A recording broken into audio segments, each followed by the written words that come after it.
ಹನುಮನ ನಾಡು ಎಂದು ಖ್ಯಾತಿ ಪಡೆದಿರುವ ಅಂಜನಾದ್ರಿಯ ಇತಿಹಾಸ ಪುಟಕ್ಕೆ ಸ್ವಾಗತ. ಪುರಾಣಗಳು ಮತ್ತು ಐತಿಹ್ಯಗಳ ಪ್ರಕಾರ ವಾಲಿ, ಸುಗ್ರೀವ, ಹನುಮ ಮತ್ತು ಪ್ರೀತಿ ವಾತ್ಸಲ್ಯಕ್ಕೆ ಹೆಸರುವಾಸಿಯಾಗಿರುವ ಶಬರಿಮಾತೆಯು ನೆಲೆಸಿದ್ದು ಇಲ್ಲೇ ಎಂಬುದು ಹಲವರ ನಂಬಿಕೆ. ಹಾಗೆ ಇದು ಒಂದು ಸ್ವತಂತ್ರ ಗಿರಿಶಿಖರವಾಗಿದ್ದು ಸುತ್ತಲೂ ಕಂದಕದಿಂದ ಆವೃತವಾಗಿದೆ.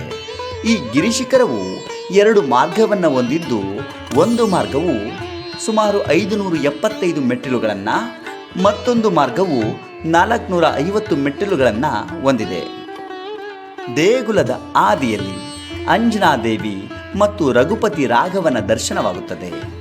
ತದನಂತರ ಮೆಟ್ಟಿಲು ಮುಖೇನ ಗಿರಿಶಿಖರವನ್ನು ತಲುಪಿದರೆ ನಮಗೆ ಪವನಸುತ ಎಂತಲೂ ರಾಮನ ಬಂಟ ಎಂತಲೂ ಶಕ್ತಿ ಮತ್ತು ನಿಷ್ಠೆಗೆ ಹೆಸರುವಾಸಿಯಾಗಿರುವ ಬಜರಂಗಿಯ ದರ್ಶನವಾಗುತ್ತದೆ.